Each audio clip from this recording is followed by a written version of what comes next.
Assalamualaikum warahmatullahi wabarakatuh. Kami akan mempresentasikan proposal PKMK kami yang berjudul Beras Jagung sebagai pengganti beras padi yang menjadi solusi alternatif masa panen lebih cepat daripada padi, yang beranggotakan 5 orang, yaitu saya sendiri, Selanada Kirani Danim 1909716, dan keempat rekan saya yaitu Muhammad Aksal F dengan NIM 1905631, Kania Sri Solihat Noviana dengan NIM 1901572, Helga Najifatiar Ajara dengan NIM 1909704, dan Muhammad Rian Anggara dengan NIM 1909716.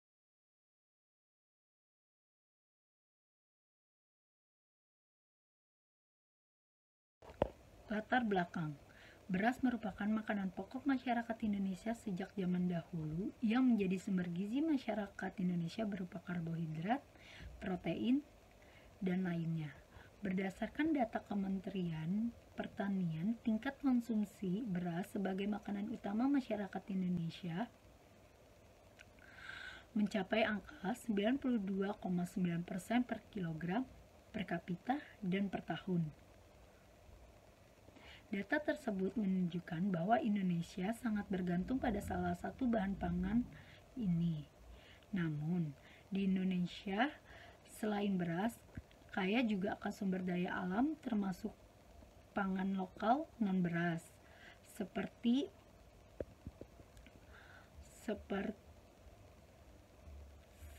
jagung, sorghum, ubi kayu, ubi jalar, sagu, dan lain-lain. Sumber pangan lokal non-beras dapat dijadikan sebagai alternatif makanan pokok untuk memanfaatkan keragaman sumber daya pangan yang bergizi bagi masyarakat. Namun, hingga saat ini, pangan lokal non-beras tersebut belum begitu terkenal di kalangan masyarakat karena terhambat pola pikir yang selalu beropini untuk selalu memakan nasi setiap harinya. Selain itu juga, saat ini ketersediaan beras mudah didapat dengan harga yang terjangkau dan proses pengolahannya yang mudah, menyebabkan masyarakat sulit untuk berpindah mengurangi penggunaan beras sebagai makanan pokok. Pemilihan jenis pangan dan pola konsumsi yang kurang baik dapat menyebabkan berbagai macam penyakit, diantaranya diabetes mellitus, hipertensi, jantung, dan kanker. Karbohidrat dan konsumsi oleh tubuh dari makanan dicerna suatu patinya hingga diserap dan diedarkan ke seluruh tubuh melalui sel darah merah. Semakin tinggi daya cerna pati makanan, maka semakin tinggi tingkat glukosa yang dihasilkan, sehingga menyebabkan kenaikan kadar glukosa darah. Daya cerna makanan berbeda-beda dan dapat diketahui melalui pendekatan nilai indeks glikemik atau IG. Nilai IG suatu makanan dipengaruhi oleh berbagai faktor. Salah satu faktor utama yang mempengaruhi nilai IG adalah tingkat penyerapan karbohidrat oleh tubuh dari makanan yang dikonsumsi oleh tubuh.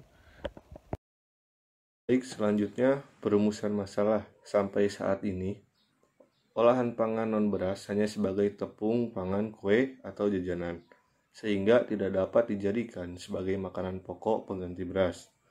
Walaupun terdapat risiko yang tinggi bila terjadi gangguan pasokan beras akibat adanya bencana alam atau gagal panen. Yang dilakukan pemerintah untuk mengatasi kurangnya pasokan beras adalah dengan cara mengimpor beras dari luar negeri.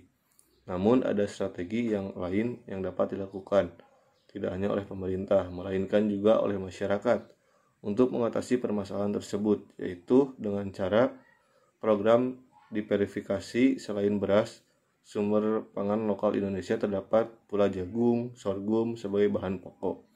Demi keberhasilan program diverifikasi dengan pangan yang dilakukan untuk menurunkan tingkat konsumsi beras dan menambah tingkat konsumsi sumber pangan lainnya, sumber pangan non-beras harus diolah sedemikian rupa sehingga mempunyai karakteristik yang sama dengan beras untuk menyesuaikan pandangan masyarakat Indonesia mengenai beras itu sendiri, sehingga lebih mudah untuk diterima oleh masyarakat.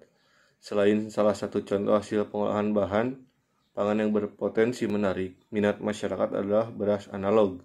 dapat dijadikan sebagai program diversifikasi pangan yang dapat dikonsumsi, seperti layaknya makanan nasi dan beras padi.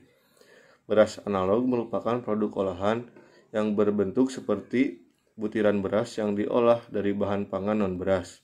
Proses pembuatan beras analog dapat dilakukan melalui tahapan formulasi, prekondisi, ekstrusi, lalu tahap pengeringan, menggunakan oven untuk menghasilkan produk akhir dengan kadar air di bawah 15% agar dapat disimpan dalam jangka waktu yang panjang atau dapat disimpan dalam jangka waktu yang sangat lama. Pemilihan jagung sebagai bahan utama beras analog menjadi peluang usaha untuk membuat produk bernama rich corn karena masih jarang ditemukan dan belum populer di masyarakat umum.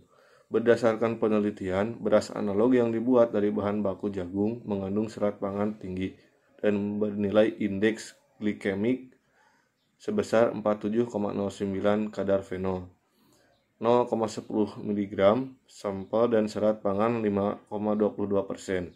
Beras analog dengan bahan utama jagung ini berpotensi menjadi fungsional pengganti beras dengan nilai yang tinggi.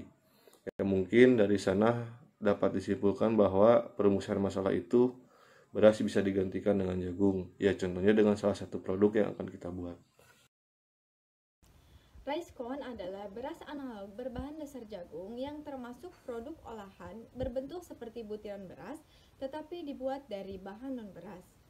Beras analog yang dibuat dari bahan baku jagung mengandung serat pangan tinggi dan bernilai indeks glikemik 47,09 dengan kadar fenol 0,10 mg dan serat pangan 5,22%. Beras analog dengan bahan utama jagung ini berpotensi menjadi pangan fungsional. Kandungan jagung sebagai bahan dasar yang mengandung banyak karbohidrat berfungsi sebagai pengganti beras. Dalam satu buah jagung, setara dengan kurang lebih 100 gram biji jagung, terdapat sekitar 80-100 kalori. Selain itu, jagung juga mengandung beragam nutrisi. Manfaat jagung bagi kesehatan diantaranya mengandung serat, protein, karbohidrat kompleks, mineral berupa kalium, fosfor, zat besi, zinc, magnesium, dan folat, vitamin B3, B5, B6, dan vitamin C, antioksidan seperti asam fenolat dan lutein. Baik, selanjutnya di sini saya akan membahas mengenai pemanfaatan teknologi yang digunakan oleh Rice corn. Latar belakangnya, jadi dampak perubahan iklim ekstrim berupa kekeringan menempati urutan pertama penyebab gagal panen. Kondisi ini berimplikasi terhadap penurunan produksi dan kesejahteraan petani.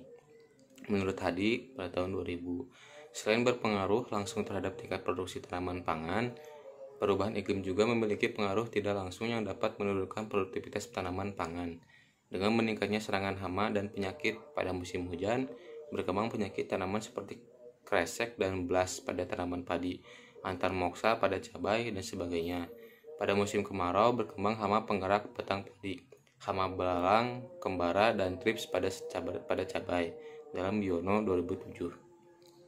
Curah hujan merupakan salah satu unsur iklim yang sangat besar peranannya dalam mendukung ketersediaan air, terutama pada lahan tada hujan dan lahan kering. Curah hujan yang melebihi batas akan mengakibatkan peningkatan volume air pada permukaan tanah sehingga dapat mempengaruhi pertumbuhan tanaman. Curah hujan yang berlebihan akan mempengaruhi produktivitas tanaman yang akan mengakibatkan pertumbuhan tanaman terganggu, menurut Mardabaris dan Ditonggap pada tahun 2016. Dari permasalahan tersebut terpikirkan untuk menerapkan teknologi atap otomatis yang dirangkai menggunakan alat mikrokontroler, sensor cahaya, dan sensor hujan. Menurut Handi dan Perna pada tahun 2018, kelebihan mikrokontroler dengan sensor adalah sistem elektronik dapat menjadi ringkas, cepat, dan didukung oleh perangkat lunak sehingga menjadi mudah untuk memodifikasi. Pembacaan sensor hujan dan sensor cahaya dapat menjadi masukan atau input kepada mikrokontroler untuk menutup dan membuka atap secara otomatis. Penggunaan atap otomatis tentunya akan membantu proses pertumbuhan tanaman hingga panen terjadi dengan memanfaatkan sensornya tersebut.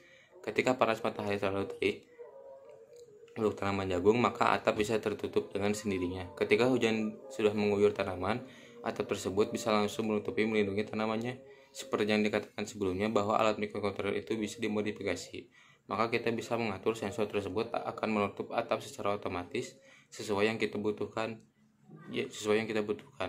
Contoh, di saat radiasi matahari terlalu berlebih ataupun curah hujan yang sudah terlalu berlebih. Dengan begitu, tanaman bisa terus terlindungi di saat adanya perubahan iklim yang ekstrim secara terus-menerus. Terima kasih. Teknik pembuatan rice cone. Sebelum kita ke tahap proses pembuatan rice cone, kita harus mengetahui alat dan bahan yang digunakan untuk membuat rice cone atau beras jagung pengganti beras padi. Alat yang digunakan yaitu ada mesin pembuat tepung jagung dan mesin pembuat beras jagung. Sedangkan bahan yang digunakan yaitu ada bahan utamanya jagung, air, lipid, bahan pengikat dan penyeting, serta bahan adiktif yang bersifat opsional, yaitu ada pewarnaan, flavor, fortifikan, dan antioksidan. Sebelum diolah menjadi beras jagung, jagung sebagai bahan utamanya harus terlebih dahulu diolah menjadi tepung jagung. Dan selanjutnya, barulah tepung jagung ini diolah menjadi beras jagung. Pada proses pembuatan rice cone atau beras jagung pengganti beras padi ini, ada 5 tahap yang harus dilalui untuk menjadi produk beras jagung.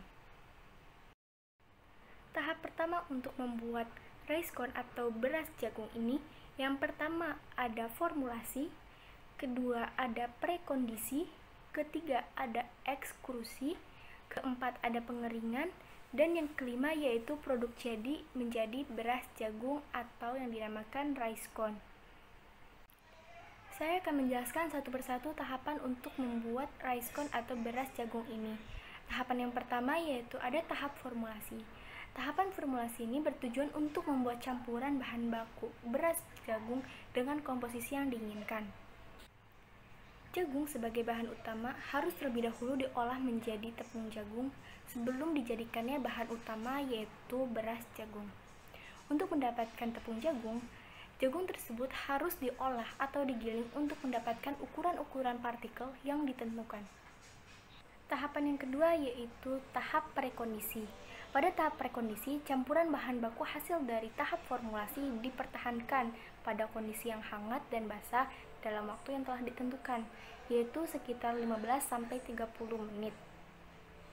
Pada kondisi yang hangat, bahan baku hasil formulasi yang dipertahankan membutuhkan suhu ruangan sekitar 80 hingga 90 derajat dengan waktu 15 hingga 30 menit.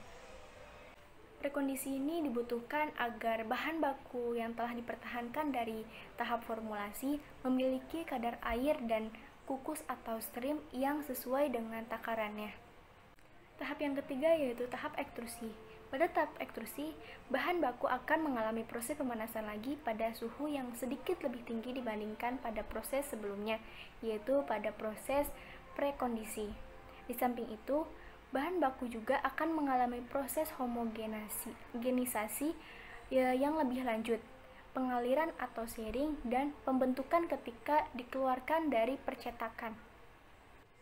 Untuk menghasilkan beras jagung yang memiliki sifat-sifat kimia fisika, penanakan dan tekstur yang mirip dengan beras padi, perlu memperhatikan beberapa variabel dan parameter yang terlibat dalam proses ekstrusi. Variabel-variabel tersebut meliputi variabel input yang terdiri dari komposisi bahan pati, protein, serat, lemak, kadar air, ukuran partikel, dan adiktif, dan variabel proses yang berkaitan dengan kondisi operasional proses seperti suhu, kecepatan skru, lajur alir umpan, dan kecepatan pisau pemotong. Tahap keempat yang merupakan tahap terakhir dalam proses pembuatan rice cone atau beras jagung yaitu pengeringan. Bahan baku yang telah dikeluarkan dari percetakan kemudian dikeringkan menggunakan energi matahari maupun dengan alat pengering seperti pengering trail, pengering putar, dan pengering lainnya. Setelah tahap pengeringan, jadilah produk yang kita inginkan yaitu beras jagung pengganti beras padi. Produk beras jagung ini yang dihasilkan akan dibungkus dalam kemasan yang rapat dan divakum untuk mencegah timbulnya jamur dan bakteri-bakteri lainnya. Dari produk rice corn atau beras jagung dapat disimpulkan bahwa untuk mendapatkan atau membuat beras analog pengganti beras padi cukup mudah untuk dibuat karena saat ini terdapat teknologi yang canggih, yaitu teknologi mesin pembuat tepung dan mesin pembuat beras. Karena untuk mendapatkan beras tidak hanya dari penanaman padi, kita dapat membuatnya dari bahan lainnya seperti bahan dari umbi-umbian kan pada proses sebelumnya, yaitu pada proses prekondisi. Di samping itu, bahan baku juga akan mengalami proses homogenisasi yang lebih lanjut, pengaliran atau sharing, dan pembentukan ketika dikeluarkan dari percetakan. Untuk menghasilkan beras jagung yang memiliki sifat-sifat kimia fisika, penanakan dan tekstur yang mirip dengan beras padi, perlu memperhatikan beberapa variabel dan parameter yang terlibat dalam proses ekstrusi. Variabel-variabel tersebut meliputi variabel input yang terdiri dari komposisi bahan pati, protein, serat, lemak, kadar air, ukuran partikel, dan adiktif, dan variabel proses yang berkaitan dengan kondisi operasional proses seperti suhu, kecepatan skru, lajur alir umpan, dan kecepatan pisau pemotong. Tahap keempat yang merupakan tahap terakhir dalam proses pembuatan rice corn atau beras jagung yaitu pengeringan. Bahan baku yang telah dikeluarkan dari percetakan kemudian dikeringkan menggunakan energi matahari maupun dengan alat pengering seperti pengering trail, pengering putar, dan pengering lainnya. Setelah tahap pengeringan, jadilah produk yang kita inginkan, yaitu beras jagung pengganti beras padi. Produk beras jagung ini yang dihasilkan akan dibungkus dalam kemasan yang rapat dan divakum untuk mencegah timbulnya jamur dan bakteri-bakteri lainnya. Dari produk rice corn atau beras jagung dapat disimpulkan bahwa untuk mendapatkan atau membuat beras analog pengganti beras padi cukup mudah untuk dibuat karena saat ini terdapat teknologi yang canggih, yaitu teknologi mesin pembuat tepung dan mesin pembuat beras. Karena untuk mendapatkan beras tidak hanya dari penanaman padi, kita dapat membuatnya dari bahan lainnya seperti bahan dari umbi-umbian yang proses penanamannya lebih cepat dan lebih mudah daripada menanam padi.